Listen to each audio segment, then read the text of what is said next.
Good morning, Year 4, and welcome to Thursday's maths lesson. I'd like you to pause the video and have a go at the mental arithmetic questions, please. Welcome back, Year 4. So we've obviously been finding the difference this week. So often using the counting on method if the numbers look as if they're very close together, and even if we've got a subtraction calculation, we can still use counting on. So 54 subtract 45, I'm going to count up 9 from 45 to get to 54. To get from 289 up to 309, well, if I add 11, I've got to 300, add another 9 is therefore 20. 497 up to 502, it's quite simple there to see the difference is 5, but if I count up 3 to 500, count up 2 more, and then if I add 2 to 598, I get to 600, add 100 more, then add the 1, then my difference is going to be 103. And if I just use my inverse to double check my answers, 598 add 100 is going to be 698. Add 3 more, it's going to get me to 701. So once you've marked your answers, then we're going to move on today, please. So today is again going to be all about using the grid method to solve some multiplication problems. So this will be the last day of using the grid, so hopefully you're going to feel very proficient at using it at the end of this lesson. We definitely want to make sure that we're always needing to multiply when we read through our problems. I might have put in a few red herrings, as they're called, to try and catch you out, to check that it is multiplication that you need to do each time. And we're going to hopefully show that we're very skilled with this grid method with no mistakes today. So a quick look at the Sapphire challenge then. So Sapphire group are moving you on to multiplying by 3 and multiplying by 4. This is something you practiced last week. So you should hopefully be able to cope with this. And anyone who's been finding challenges difficult with the bronze challenges might want to tackle the Sapphire today. So let's read through the problem. A school has 19 packets of sweets. And this is good advice for the bronze, silver, gold group. We always underline the key information. Each pack contains 3 sweets. How many sweets altogether? Well, if I've got 3 sweets in each pack, effectively I'm doing 19 lots of 3. Okay, here I can see my 3 sweets. If I set this out on my grid, then I'm going to partition my 19 and then be able to complete that calculation. So 3 lots of 10, or 10 lots of 3 is 30. 3 lots of 9 is 27.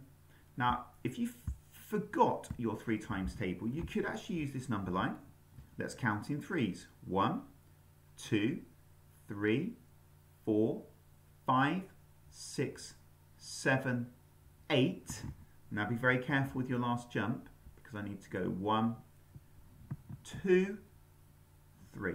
Okay, so I did 9 jumps of 3 there. So, and that takes me to 27. Add these together, and I'm going to get the answer 57. If I was unsure about that, again, I could use my number line, start on 30, add 10 is 40, add 10 is 50, and then add 7. Don't forget, do your first jump, 1. So I can clearly see that I've gone from 50 to 51, because one jump, 1, 2, 3, 4, 5, 6, 7. And hopefully most of you just be able to put the 50 and the 7 together to make 57. So Sapphire group, I'd like you to now start your challenge. You'll see that I've tried to help you by providing the grid and by highlighting when you are multiplying by 3 in yellow and multiplying by 4 in green. Obviously, if you need to make extra jottings on a piece of paper, then please do so. So, Sapphire group, please start your work now. Bronze, silver, gold I'm just going to quickly show you one problem today, and then I would like you to get started, because I've got a range of different problems, and I'd like you to show, please, today you're very proficient at using this grid method. So let's read through our problem. Footballs cost £12. Miss Stoll buys 26 for her class. How much does she spend? Okay, so I can clearly see then that it's £12 for football, and I'm going to multiply that 26 times. Okay, so my calculation today, it's really important that I make sure that I draw my pound sign, and I'm multiplying that 26 times. Okay, I could have written that round as 26 times 12. It's commutative, so it doesn't matter. Now, if we take the 26 then, we know that we would partition that into 20 and into 6. Now, what about the 12? Well, there is two ways of approaching this. One way would actually be to partition the 12.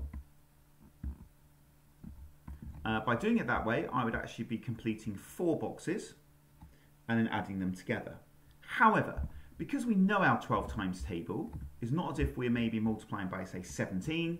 It's a lot harder to count in multiples of 17. Or we're not multiplying by 23. It's a lot harder to count in multiples of 23.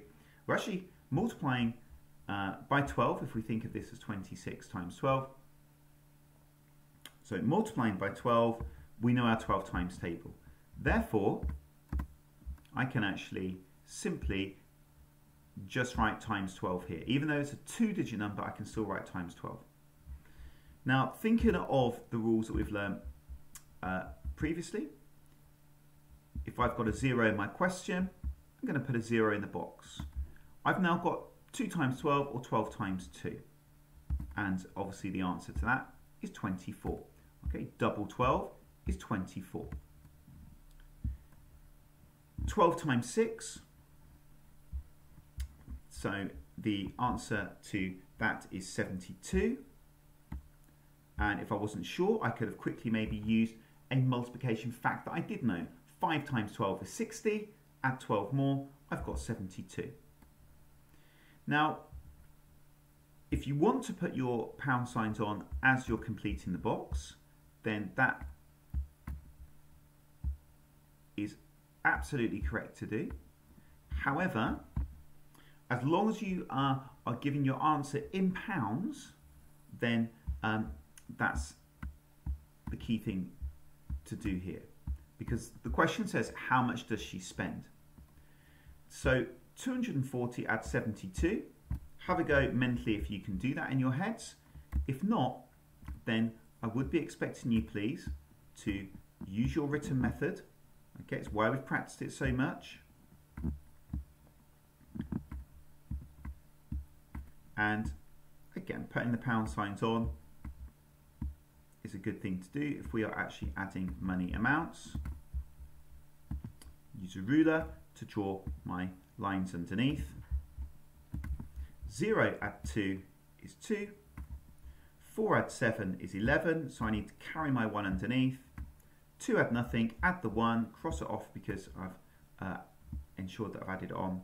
My answer is £312. Okay, really important when you do your answers today that you show you've got your pounds notation and that you have clearly written the answer to the question.